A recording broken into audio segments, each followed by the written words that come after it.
Ladies and gentlemen, you're listening to the Mackay T Podcast. Here are your hosts, Ryan Mackay and T Davis.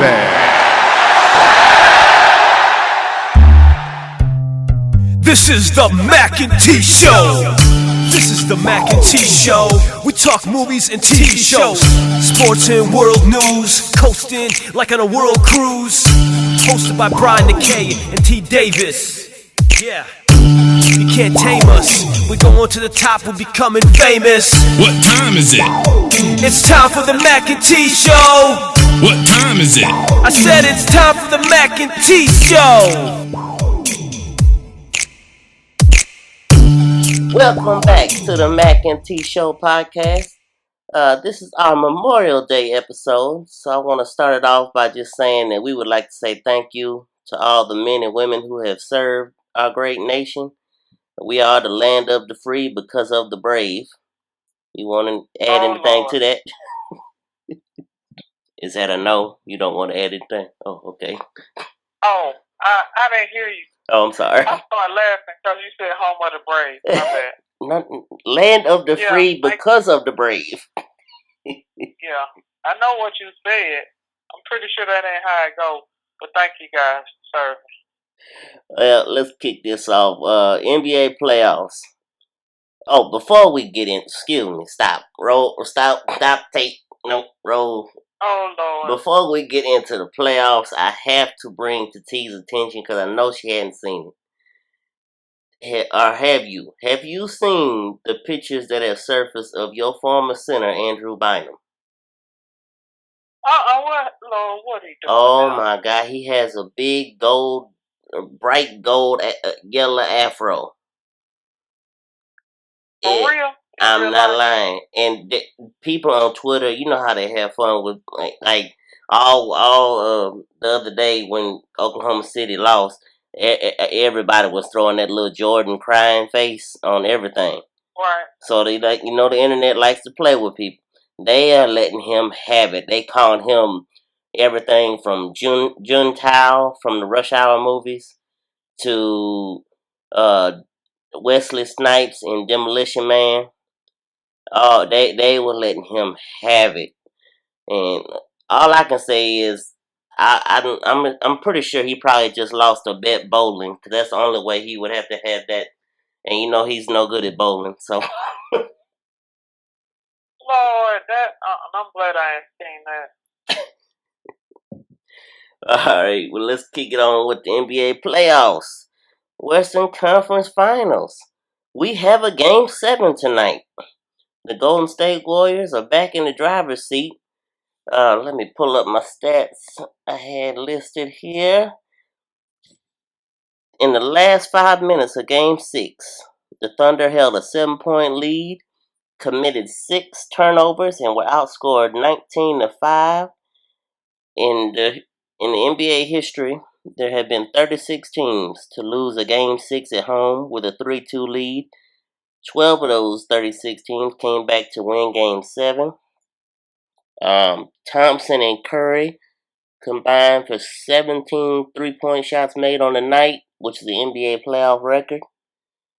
Klay Thompson became the first player in NBA history to hit double-digit 3-point field goals in a playoff game with 11. And the Golden State Warriors took the game 108-101. Honestly, we were really kind of putting a nail in the coffin for Golden State on our last episode. So. Well, yeah, the OKC blew it. Now, they did. They blew it. They should have won. Well, obviously they shouldn't have because they didn't, but they had an opportunity of a lifetime. And Durant might as well go ahead and get a new team to play for, because it's over. They're not going to beat them at home. No, it's going to be a packed house, I'm sure, tonight at Oracle. And just like everybody predicted. Somebody bought some tickets for $30,000 each. Yeah, that's wanting to see that game off of bad live. I'm perfectly fine watching it on TV rather than having to spend $30,000. You could have bought a couple of TVs and got about 3 or 4 conversations and went and bought the NBA package. Let's be clear. For got $30,000, you could have bought a house and put the TVs in it.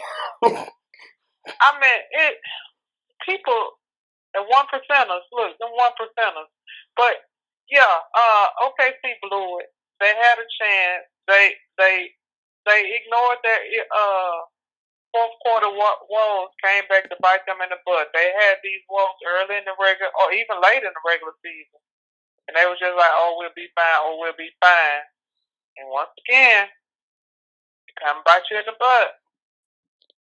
Yeah. Because what's his name? Westbrook had like 10 or something assists and no turnovers, but then had no assists and 4 or 5 turnovers in the second half or something. Come on, man. You got to do better than that.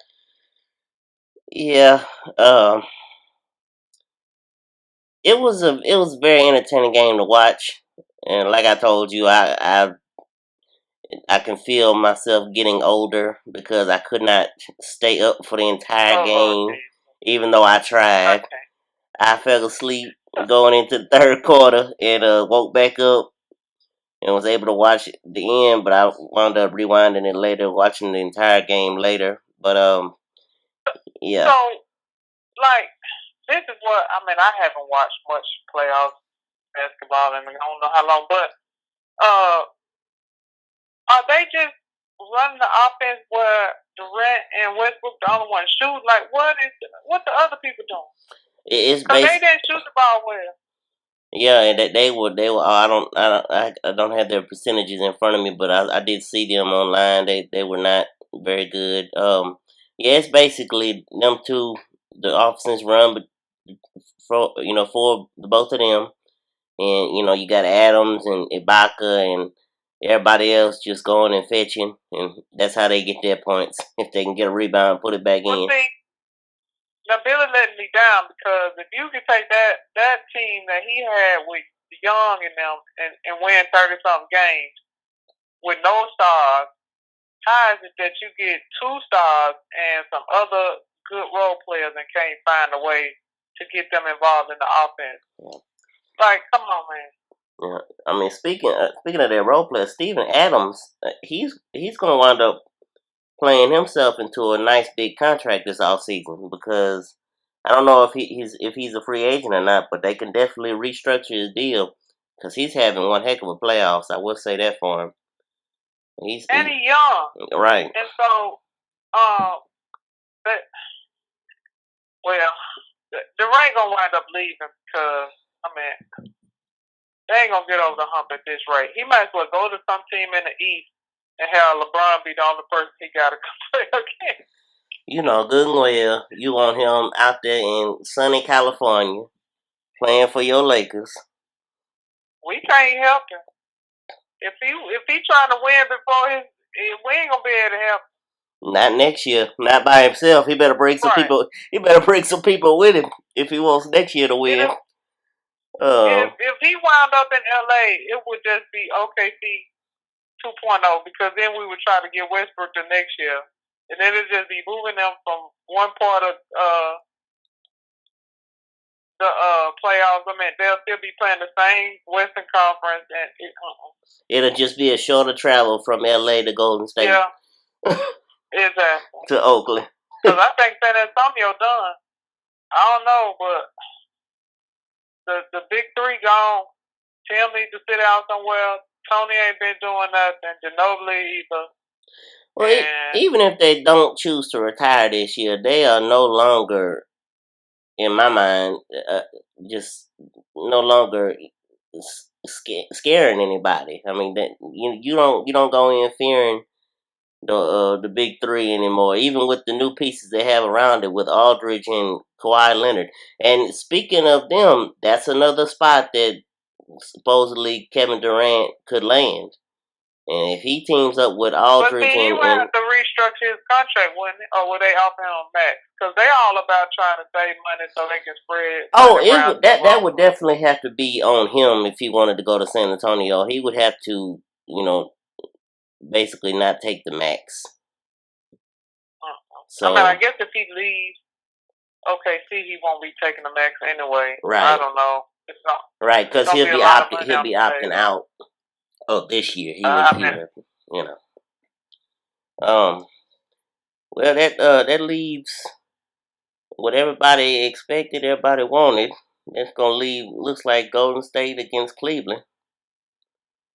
As the that should be fun. I still don't think Curry is 100%, and obviously he can't say that. And for whatever reason, they don't put a knee brace to give him some more stability on his leg, or maybe he feel like it's going down. I don't know. You know, doing my therapy, the trainer was saying that that MCL don't heal that fast, so he probably still hurt. Yeah, and I mean, I've been hearing people say that this whole off season. I mean, this whole playoff season. There was a story come out. I think it was before Game 5. Before Game 5, I believe it was, where Seth Curry, Steph's brother, had told some people, he was banged up and hurt in last year's playoffs as well. So I'm basically saying, he can play through pain, I guess. I guess that's what his reasoning was. Or maybe he was being vindictive toward his brother and trying to say, he needs to suck it up like he did last year. I don't know. But I think I think at some point there's probably too much being made of whether he's 100% or not. So if he is, if he ain't, I mean, he's still playing. And he's not. His shots aren't falling, obviously, like they were at one point. But he's still out there playing. That's because his leg's gone. Yeah, he can't. His leg's going, and if it's hurt, that's double bad. And I told them that they needed to rest, but they ain't listen. Stop chasing 73. Go ahead. I'm sorry. Go ahead. No, you. But now, speaking of the impending matchup with Cleveland, Cleveland is sitting at home again and gonna get more rest here the next couple of days as OKC and Golden State battle it out. Do you see this, just being even more beneficial for them? I mean, they sat home forever before the Eastern Conference Finals. It looks like they're gonna be sitting home again and being on Snapchat all night long like they were before. Well, I mean, it won't be that long because they ain't got but one more game in this series. If they had swept the Toronto, then it would have been. You don't want to be sitting out weeks on end. When do the finals start? I'm gonna guess probably late this week, probably Thursday or Friday even. They'll get good amount of rest. They won't get rusty in 3 days unless their coach don't run them right like he should. But he knew, so he might not even know how to practice them to keep them in shape and ready to go and don't come out flat on their first game. I don't know what the rules. Obviously, I don't know what the rules are against this or for this. But if I was Tyronn Lue, if I was the head coach, I would have the whole team. Because you're going to go to Golden State for the game 1 anyway, the finals. I'd fly the whole team out to Golden State just to be there tonight to watch game 7. Just to be there live and just to put it in everybody's head, make headlines, because you'd be the first team ever to do that. And it would just be something, just to get in the other team's head for a minute. Let them know we're here waiting on you. Don't be messy. You might feel OKC and mess around and be like, "Oops." Oh, I'm the king of messy now. Yeah, you just being messy. Oh. But they definitely, I'm sure they'll have some team big dinner, let's eat, watch, and see who our competition gonna be, and then get ready for the game Tuesday. You know what I can see happening tonight? You know how I don't know that you know, but during game 6, they were constantly showing back home in Oakland, at the Oracle, where all the Golden State fans were, celebrating every time, the game was getting close, or they were all in the stadium watching. I could see TV being messy and having a camera at wherever Cleveland, Cleveland Cavaliers, the whole team may be together watching the game. I could see them having a camera there and constantly flashing over to, let's go live to LeBron's house, you know, and get their Yeah, I reaction. think the team's probably gonna be somewhere together watching it, and They should. they'll go do whatever. Yeah, but Get now, ready for practice Tuesday. if Golden State is able to pull it out, it's going to give everybody what they wanted. It's going to give me what I want at this point. I want Golden State to go in there and prove that last year wasn't a fluke, because I'm tired of people talking about that. Just for them. I personally, I guess I really don't care, but just for their sake, I'm tired of people doubting what they did last year, because Kevin Love and Kyrie were both injured. So basically they beat LeBron and everybody else. So it's just I want them to, go in there and prove that they can beat Cleveland at full strength. Well, he gonna have to find some more magic, because last year was Iguodala that came and gave a spurt off the bench that they hadn't ran their lineup, and they just have seen it been kind of flat. Like they ain't had nobody else step up and shine. It's funny you Somebody gonna have to step up. Funny you said Magic, because your boy Magic Johnson, when he tweets. He don't just put out like 1-2 sentences. He tweets. He got a paragraph. He goes on forever, and obviously you only get 140 characters on Twitter, so per tweet. So he's like 7-8 tweets deep before he finishes his thought. What do you say? I mean, it's just anytime he comments on the playoffs or comments on anything going on. Like he the other day he tweeted about because he's part owner of the Sparks, so he's tweeting about Candace Parker's big night she had the other night, and he just went on and on and on, and it's I just want somebody to help him. Just there's little apps out there he can get that will he can tweet his long soliloquy, and it'll all be on one tweet. It'll just be a little link to get to the rest of the tweet. That's all it'll be. Somebody help Magic. Let him tweet how he want to tweet. Somebody help. I know he got a.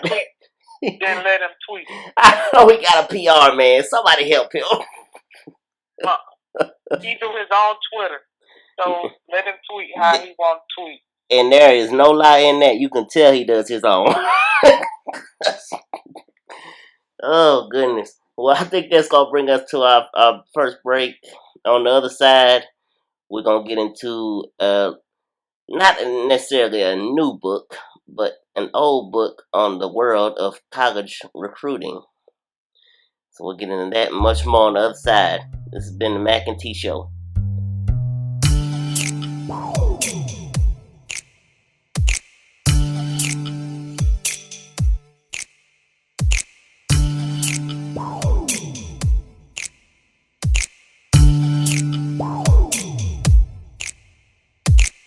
What time is it? What time is it? Welcome back to the Mackay T Show podcast. Meat Market. Inside the Smash Mouth World of College Football Recruiting was a book, I believe it was 2006 this book came out. It was by Bruce Feldman. T and I. T actually is the one that brought it to my attention. And we have a kind of a connection with the book because we were there for a little bit of this. As far we were at Ole Miss during some of this where this book took place.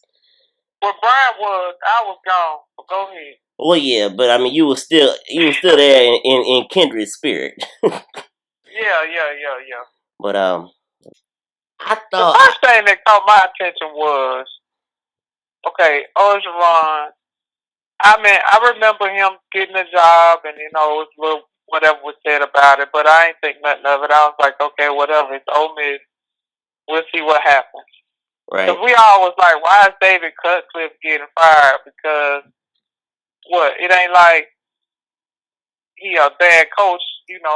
Maybe make some changes with the assistants. But anywho, so then he go to Duke and do well or something like that. Yeah, and I think I don't know where. I think he went somewhere before Duke. if I'm remembering correctly. But regardless, he had just lost a #1 draft pick, Eli Yeah. Manning, the quarterback, Eli just left. who I don't you know what just they don't think was supposed replace. to happen. You just don't replace an Eli Manning like that. So I remember that. And then I was like, okay, so we read, and I was like, the story about Ogeron and, him being from, what they call him, Bay Boy? Boo Boy? Yeah. What's his nickname?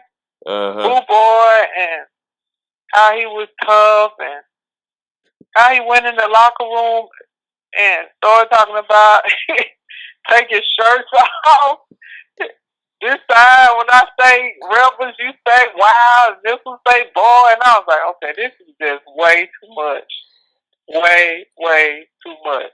It's funny that those stories were in there because, I mean, to me, just being around at that time and seeing him in action, Ed Orgeron he was like, what's that drink? The energy drink, Red Bull. He was like, it's like he constantly was on Red Bull. Like he had a one of them little He helmets. sounded like he had a contract. Oh, I'm sure. He probably had a contract. If he didn't, he should have. I mean, because that man talked about him drinking Red Bulls all the time. Right, and it's literally like you could just see him with one of them little, them little beer helmets that them boys wear, and got the little tunnel that has the goes into their mouth. You could see him with 2 Red Bulls on the side of his head. You could just see him doing that because that's how much energy this man had. He was just off the wall crazy. And I thought it was interesting that he you don't necessarily say he was alcoholic, but everything that was said implied he's an alcoholic, and so for him to bounce back from his wild drinking time and get married and all that, I was like, well, that's a good part of the story to know, because you don't ever know what's going on with these coaches until they mess up and have an affair like the guy in Louisville or some mess like that happen. Otherwise, you don't really know about a lot of these coaches and what they go through to get to where they are. The whole Joe McKnight recruitment, I remember that very, very, very, very well because obviously I was there. I remember when he was on campus. I mean, they treated him like he was royalty, and they really, really thought they were fixing to bring him in, and he was fixing to save their jobs, basically. So I mean, I when they were, when Feldman is detailing being in the war room when they got the call that he was going to USC. I mean, I can see them being really upset. I don't know why. You was what, 4-8 or something? It's Ole Miss, and I'm putting it down. But at the time, it wasn't like where Freeze has gotten the team and where people are excited about coming here. You were 4-8. It wasn't like Cutcliffe was jumping up the charts or something. At least Freeze came after boy had taken him to the 2 Sugar Bowls or whatever. Yeah. So they had some success. The Cotton Bowl. Yeah. Yeah, well, Cotton Bowls. Yeah, I'm tripping. That wasn't Sugar. Cotton Bowls. And now Freeze, Lord, if they keep going the way they going, he's going to lose so many scholarships, they're going to be going backwards instead of forward. Well, it's funny that you bring him up because I read an article, as I was getting ready to talk about this book, I read an article that Feldman wrote after Freeze had that big recruiting class in 2013, where, everybody was talking about it, where LeBron James was tweeting about, look at, Ole Miss is doing some big things, blah, blah, blah. When he got Kimdichie, Tunsil, Treadwell, all of them all in the same class. Feldman wrote an article saying that, it's almost the meat market moment where they're all sitting in the war room waiting on that call from Joe McKnight. It almost came full circle for him because he's now sitting in that war room waiting to see if Robert Kimdichie's gonna call, or Quan Treadwell and Laramie Tunsil, and but it was working in his favor. And it was a really good article. But yeah, I didn't ever read that. Yeah, it came full circle for your boy because Freeze obviously was on that Ogeron staff. He was a part of that staff. Right. So he was was he the head recruiter? I believe so. So yeah, with that being said, we jumped over. You jumped over McKnight. Let's go back to this whole recruiting thing. Okay. People, this recruiting world is crazy. How they be running around chasing after these boys is absurd, and I don't know how these kids deal with it. Like, I was recruited. I wasn't like people weren't calling me every night, but random people would just call your phone and be like, "Hey, I'm Coach such and such from wherever," and that was just kind of like odd, uncomfortable, awkward, whatever. So, but for these guys that he talked about somebody's phone bill went up to $268 or something because he was getting so many calls. Like, these people, give them some privacy. Like, I see why the NCAA try to set these boundaries, but at some point it gotta get annoying. Like, don't call me. Like, if you look at the phone, it ain't one of your friends, you probably like, I don't even want to answer it. Right. Especially if you're a high profile guy like these #1 rated guys and 5-star guys. That's gotta be annoying.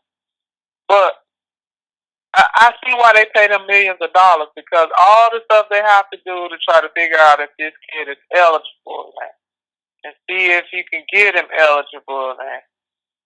Send him to this school so he can get some course credit, man. Get his transcript. Like, that don't even seem like it should ever be a problem. But at one point in the book, he's talking about you ask these kids to get their transcript and they don't do it. What? Do you want to go to college? You can't walk down to the office and say, I need my transcript sent to somewhere? Like, I don't know what kind of system. The educational system is just jacked up pretty much, because there's too many of them are failing and can't even get into school.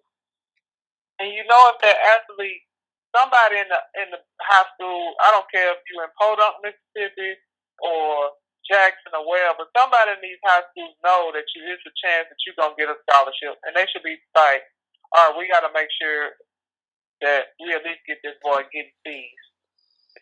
Yeah, I know. Not just passing them through. I know I've told you before about, I'm not going to mention no names, but there has been people that I grew up with that couldn't even read and were passed along in school because they were good in sports, and, there might have been nice guys or nice girls or whatever, and then, teachers loved them and they wanted to see them succeed, so we just passed them along, and they get out of school and can't even read. Well, speaking of can't read, Jarrell Poe or Jeremy Poe, what the boy name was? Jarrell Poe, yeah. Can't read. Yeah. Reading at like a second grade level. A senior in high school. In a special ed program. I said, what's a SPED?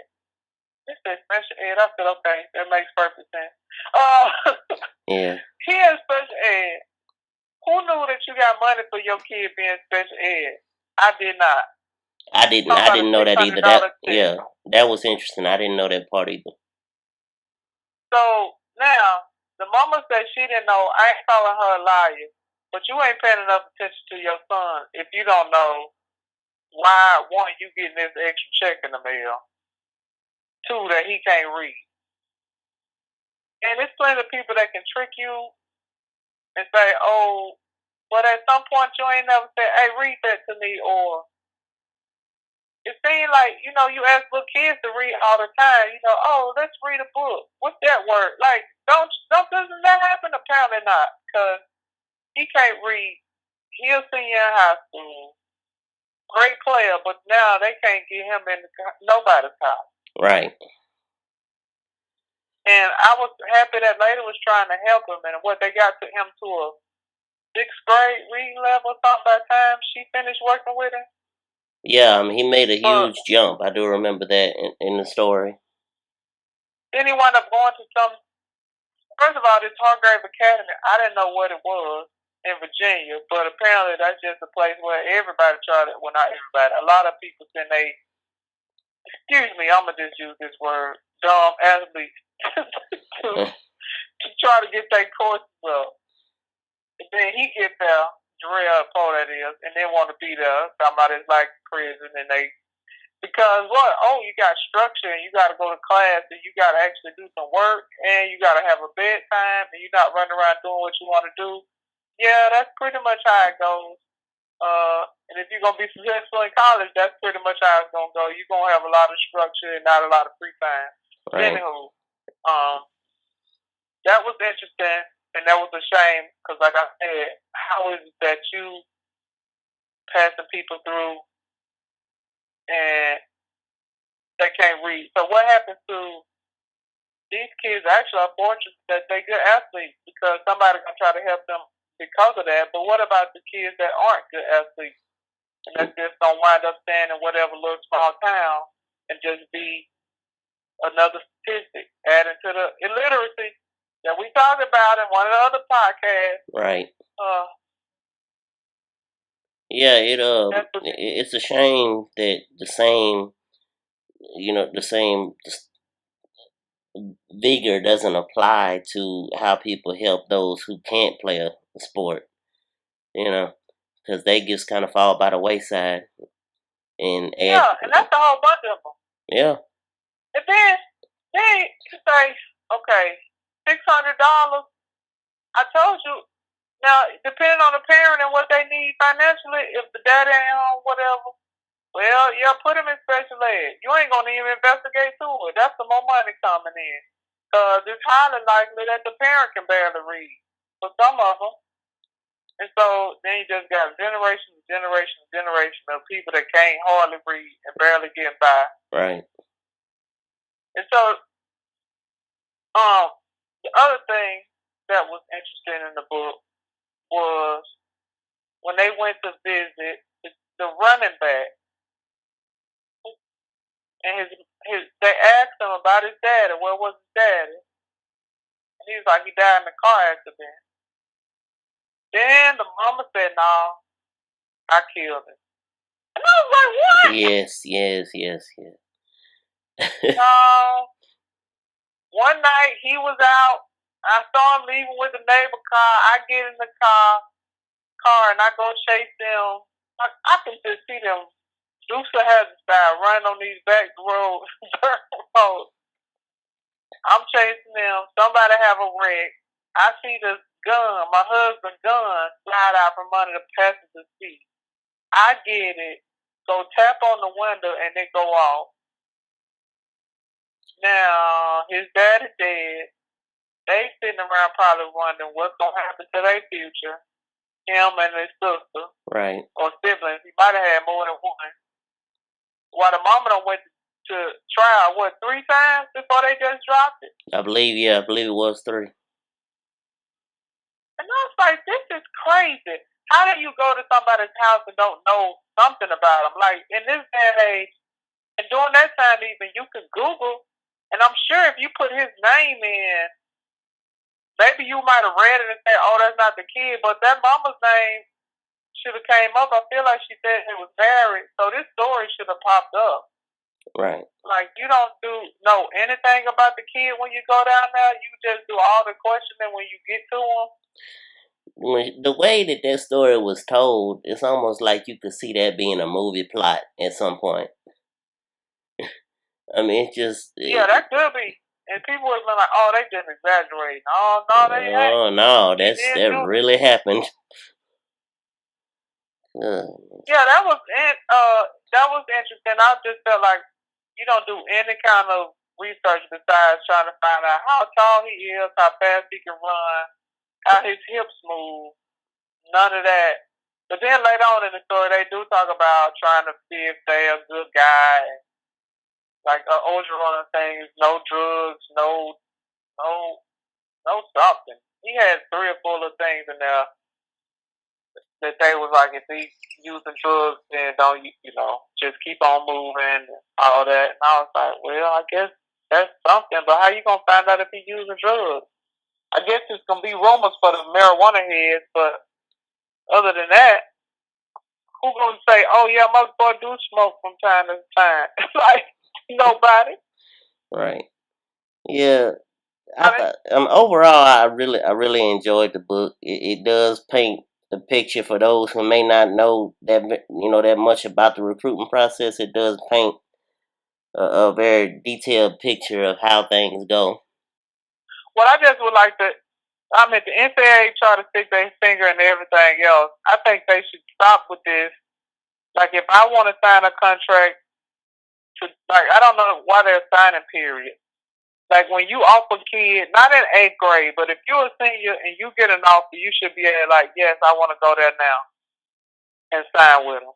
Right. And the reason I say that is because if they haven't done their due diligence and stop all this offering all these kids scholarships, and then when you find somebody better or a higher rated kid, you just throw them to the curb and they don't miss other opportunities they would have had.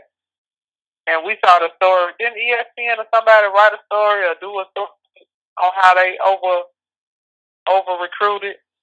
Yeah, I think it was a E60 little mini documentary. I think so. And so that's ridiculous. And then I was talking to this guy that's a football guy. Shout out, Victor. He said, yeah, he was like, he seen it happen. He was like, it was a kid. He wasn't like a 5-star or nothing, but he was a good player. He was highly recruited by like some big school, but then like a 4-star, 5-star came along, and he said that the coaches wouldn't take the boy's call. And then I'm like, okay, well, be a man about it. Call the kid and say, look, we fill the spot, but I talked to Coach such and such. They interested in you. Because you know what's going on as it gets later and later. And that these kids, like, oh, he was going to Louisville, but right now, I mean, he also had offers from Louisville or some other school, and now he can't go to Ole Miss. And Louisville already signed somebody else since he had Ole Miss on his, like he was going to them. Like, that's just messy. Yeah, that's just messy to me. It's definitely a part that needs tweaking and needs changing, because if you put your heart into it, you won't be no good as a coach, as a recruiter, because if you put your heart into it, then you let things like that affect you, and right, yeah. So that's why I feel like a lot of these people would say that coaches don't have a heart; they just all out for themselves, and in some ways, because of the rules, they have to be. And because I don't think I would be comfortable doing that. Right. I mean, now if I offered you and you didn't want to commit, and then somebody committed before you, that's one thing. But it's kids that's like, yeah, I'm committed, and they ain't had no opportunity to sign, and then Joe Snow, that's a 4-star, 5-star, whatever, that's better than you, or that they potentially see can be better than you, come along and now you are just like, oh, well then, I could have went to, Mississippi State or whatever. I don't know what, so that's messy. But my biggest concern is about these kids being passed through the educational system and can't read. And then you hear the stories of, now they got this diploma saying that you of attendance. Not that you passed, but that you went to school. And that's all it means.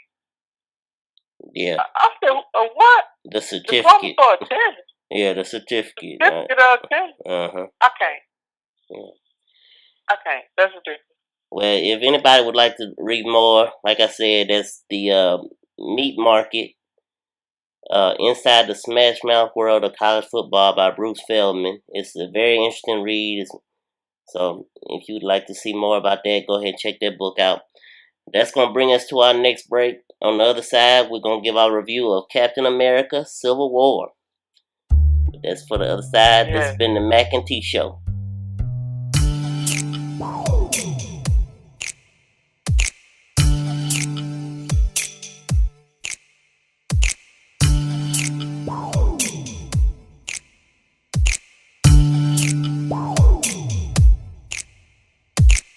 What time is it? What time is it? Welcome back to the Mackay T Show podcast. Captain America Civil War, who just over the weekend surpassed... Spoiler alert, if you haven't seen it, we telling everything. Right, telling it all. Just over this past weekend, as far as 2016, it is past Deadpool to become the highest grossing movie at domestic box offices in this year. So that's good. Kudos to them. You want to go ahead and kick it off since you fresh on the scene, and I'll just kind of pick up with you. This is the best Marvel movie so far. I told you was gonna like it. It had plenty. And the interesting thing was, even though it was 2.5 hours, it really didn't feel like it because it kept you enthralled the whole time. What team were you on? I was on Team Captain America. I kept saying something ain't right. I didn't know the details of which we'll tell in a minute, but I was like, I'm with Captain America on this. Anytime the government want to jump in and want to be helpful, no, they just want to take over because they don't have the power. But go ahead. I will say this. I went into the movie not seeing it yet, but going into the theater, I was on Team Iron Man. Going into the theater. Once the movie started and I saw the details of why they were split, I flipped sides. And I was on, because like you, I didn't like the fact that, the government was getting involved in any way. I feel like, the whole reason for the little group of Avengers was for that not to be even a problem. So people, this is what goes down. We are introduced to quite a few new characters. Yes. Or get some more details on it. But when the movie starts, Captain America and Black Widow, her name Natasha Romanoff, whatever other name. Scarlett Johansson. Yes, indeed. Go ahead. I love her character. I love her character in this movie. I love her in all the movies. I love her in all the Avengers too. But her and the team, they're out on the mission trying to get, the bad guys that are trying to get a nuclear. It wasn't nuclear. They were trying to get something that like to cause disease, some chemical, right? Some institute like the CDC. So they tear up a lot of stuff while they're there in Lagos. So they wind up killing a lot of innocent people because one guy has a bomb, and I can't think of the young lady's name that's the real powerful one with the red mist that comes out of her hand. That was from Avengers 2 that her twin brother died in. But she tosses the man and the bomb into the building and kills a lot of innocent people, and she's feeling some kind of way. So then some other things happen. Like at the very beginning of the movie, which is key, you see Bucky being fried like they do him, and he's screaming and they counting off these numbers, and then all of a sudden you see a car driving down a back road, motorcycle comes, knocks it off the street. You see these packets in the trunk, and you know he done killed the people that's in the car. And you're like, okay, what was that about? And then we go to present day, and that's when you see them in Lagos, and they are trying to save the day again, but they killing innocent people. Right. So when they get back to present day, the young lady upset about killing the innocent people. Well, Scarlet Witch, Wanda Maximoff. That's what you're talking about? Scarlet Witch. Yeah. Yeah. So you see, Stark is at MIT having a talk, and at first you're like, well, are we having another flashback? Because Stark is little. Like, you can see Stark is like a teenager, and his dad and mom, they talking about going somewhere. And I was like, did they use CGI to make Stark look real young, or what was it? That was... Was that another person? I don't know, but it was too closely resembling, actually, Robert Downey Jr. to not be him. It's somehow. Yeah, it looks just like him. Yeah. How did they do that? It was very, very freaky. I will say that. So Dawkins figured out the way to look at old memories, but he obviously don't change anything that happens. It just helps him be able to see the memories in like 3D.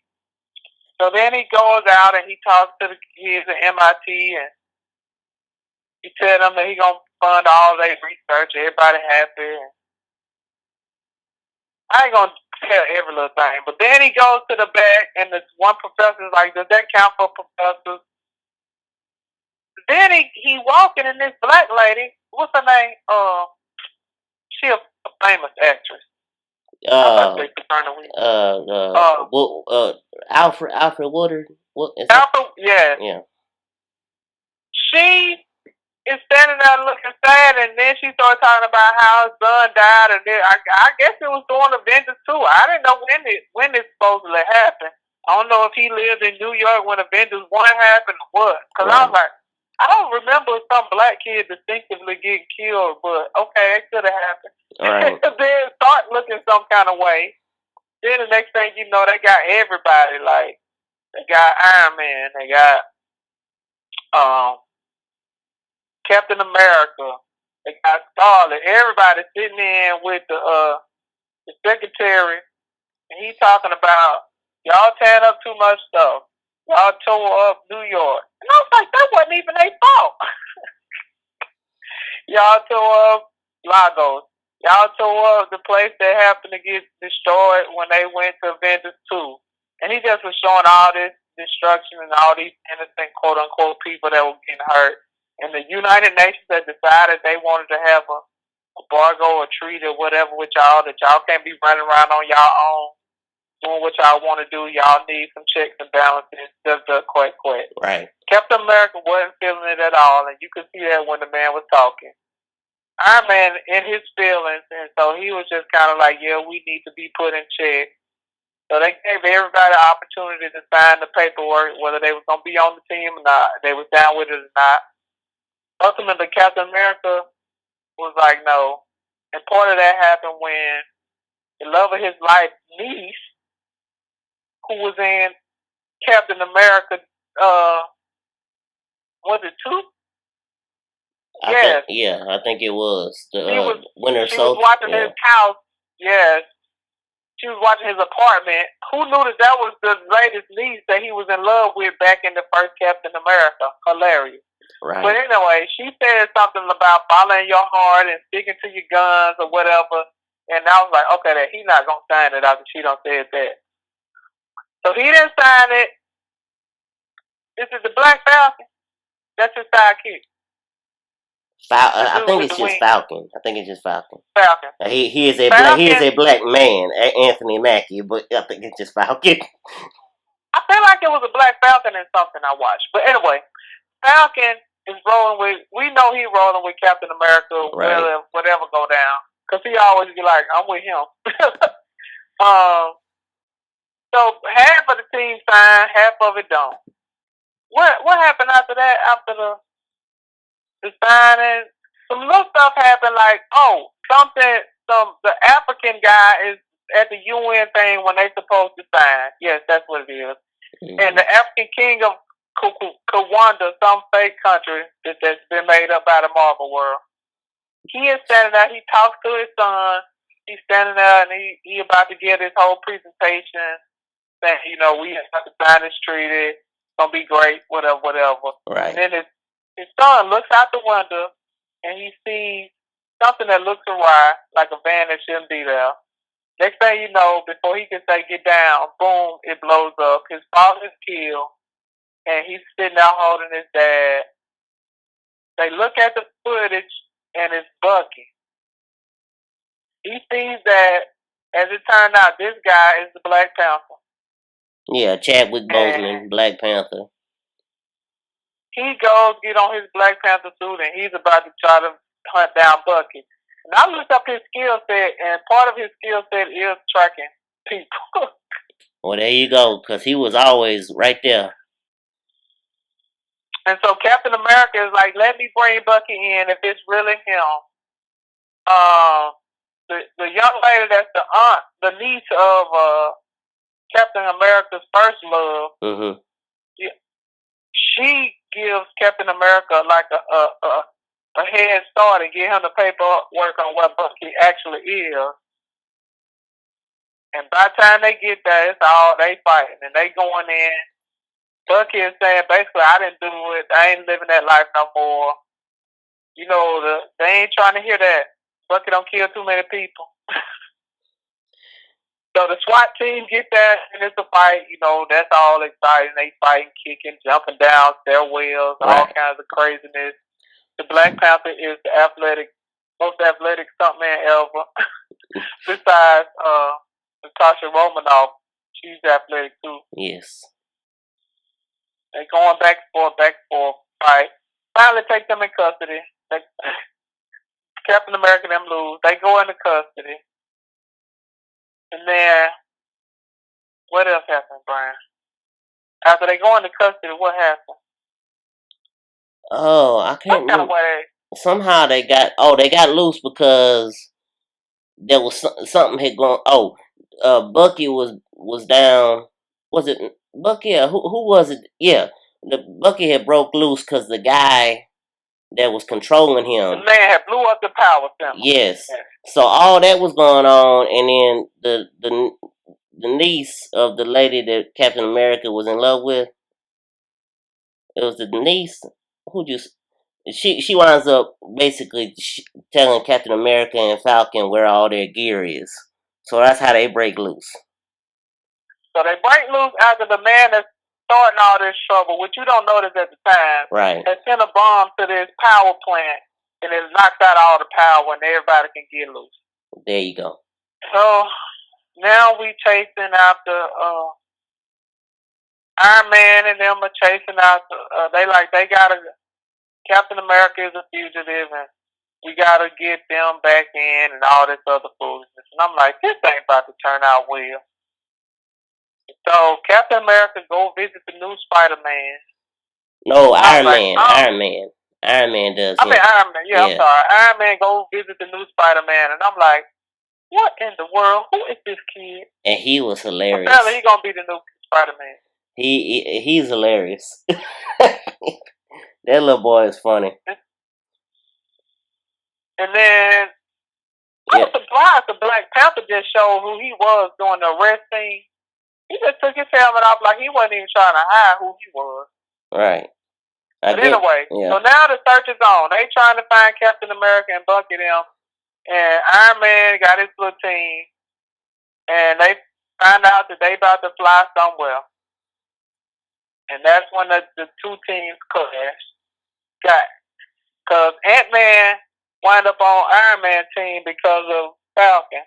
Because Falcon met him early in the Ant-Man movie.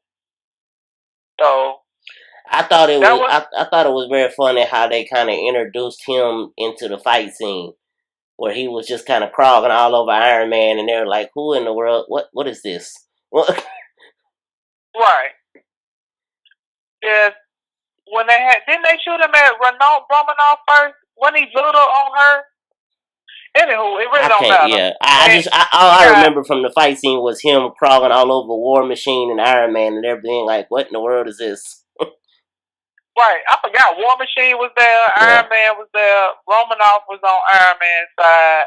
Black Panther on Iron Man's side. Spider-Man on his side. Yeah, and then we got Captain America, Ant-Man, Falcon, Hawkeye, and the Scarlet Witch. What you said the girl name with the red power? Wanda, the Scarlet Witch. Yeah, she's on his side. Mm-hmm. And what's the character that evolved out of Avengers 2 with the red skin and Vision. Vision was on Iron Man side. Right. Mm-hmm. Then they just go at it. They fighting. Boom, boom, boom. It's hilarious. Some of the fight stuff is hilarious because, like you said, when they shoot Iron Man, when Hulk shoot Ant-Man, with their little arrows, and he crawl on the Iron Man, like, what? I'm hearing another voice. And he ended up tearing up everything. When Ant-Man grows really, really big, He does that little Yeah, thing. I don't know that I knew he could do that. I didn't either, but it was like it was funny how because War Machine. I think it was War Machine was like, okay, the guy that was little is now very very big. I mean, I remember just Right. cracking up laughing in the theater. Yeah, it was good. It was a good mix of drama with some little comedy in, so Right. it wasn't just all so super intense. To make this long story short, because it was a 2.5 hour movie. Yes. Some man is mad because his father, wife, and kid are killed, apparently in a vengeance. Because he said something about New York or whatever. Right. And so he been on this get back mission forever. And he decided he couldn't kill the Avengers, so he would make them fight each other. And he had a fake mask that looked like Bucky, because he knew that would set it off. And they found the real person that was supposed to be whose face he had put on dead, and that's when all this come out. Like, oh, Iron Man finds out, oh, Captain America was right. It wasn't Bucky, and all this, that, and the fifth. Mm-hmm. At this point, though, Captain America's team has been all incarcerated in some submarine. Right. And Captain America and Bucky have gotten away because they are trying to catch this guy before they think that these 5 super soldiers are going to be released and cause mayhem on Earth. Captain America go visit the ship, which I was like, when are you able to fly this? Because I was like, why is he flying this helicopter over this tumultuous water? And then I was like, oh, okay, now see. He goes and visits, he look at Hawkeye like, dude, whatever, I ain't trying to talk to you. He look at the lady, the witch. What you call her again? I can't never remember her name. Scarlet Witch. Scarlet Witch. And you said Captain America. You meant Iron Man. Iron Man. I keep calling him the wrong guy. That's all right. He finally Falcon tell him where they have gone. Mm-hmm. Because he know the truth at this point.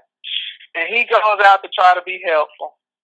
And when he get there, how did the man make sure that Captain America know that he killed his mama now? Oh, they had a video. They had that video footage of the wreck. Yes. And it showed Bucky under the influence going in and causing the wreck with. And they've already showed this footage. They didn't show who was in the wreck. They just showed the wreck happening where Bucky caused it and went in and killed the people. Comes to find out, it was Iron Man's parents that he caught that was in the wreck and were killed by Bucky afterwards. Well, this is the killer. Iron Man he didn't seem to be real mad about the dad. He was like, "You killed my mom." Right, he didn't care too much about it, and that showed in his flashback at the beginning of the movie that him and his daddy never really had a whole, real relationship, I guess. He said, "You killed my mom." Right, and then it was on. Yeah, he went after Buck. They were going after each other. And I mean, when they was tag teaming Captain America, because I was like, well, because in the trailer they show that part, and I was like, well, when did that happen? Because you thinking, all right, Captain America, Iron Man, and Bucky about to try to find these 5 assassins, right? And then that happened, and I was like, oh, here we go. Yeah, they flipped it on me because I was waiting on them to go in there and fight after them 5 super soldiers, and then it comes out that the super soldiers are not even a thing, and and the 3 of them go at it. In the end, Captain America could have killed Iron Man, but that ain't his style. And he just break the little chest plate so that he can't fight no more. And he walk off because Iron Man don't cut Bucky's whole arm off. Yeah. During this fight, Bucky laying over there with one arm. Right. Iron Man say, he like, you can't leave, that's my dad's shield. Captain America dropped the shield like, whatever, bro. help Bucky up, and they leave. And I was like, this cannot end like this. But they don't have any love for each other. He wrote him a letter saying you could take over the Avengers, whatever. But I was happy that Captain America went and got his people out of that incarceration. Yeah, and just like all throughout the movie, the guy that's kind of keeping them captive with the government keeps going to Iron Man and saying that this is happening. Well, the whole movie, Iron Man's trying to prevent, anything drastic from happening because he's trying to side with the government. But at the end, he just kind of like ignoring him. Like, oh no, yeah, I gotta go. I gotta take this other call, blah, blah, And it basically saying that he's kind of glad that Captain America went in there and scooped all his people. Right. So he got his people and was like, anytime you need some help, just call us. And then, one part I forgot to mention, though, Iron Man's little sidekick, what's his name? War Machine? War Machine wound up getting shot, and it wasn't even Captain America fault. Martian, whatever his name ain't Martian. He shot him and got knocked out of the sky. Remember, now he paralyzed. Oh yeah. Vision. So, You talking about Vision? Now, Captain America trying to help his friend learn how to walk with some fake prosthetic leg stuff he don't invent it. And I'm interested to see what happens next because they don't set the bar really high with this one. Yeah, the next one is going to have to come with it because this one had a lot and it was very interesting storyline and everything. It was a great storyline, like I said, 2.5 hours. It didn't feel so long and it kept your attention. You weren't like, okay, this is enough. You just kept like, what's going on? But I just want to say DC Comics, y'all need to get it together because that Superman, Batman y'all let be released was not very good. And I cannot reiterate enough that while Wonder Woman, that's a nice looking young lady, she is not big enough.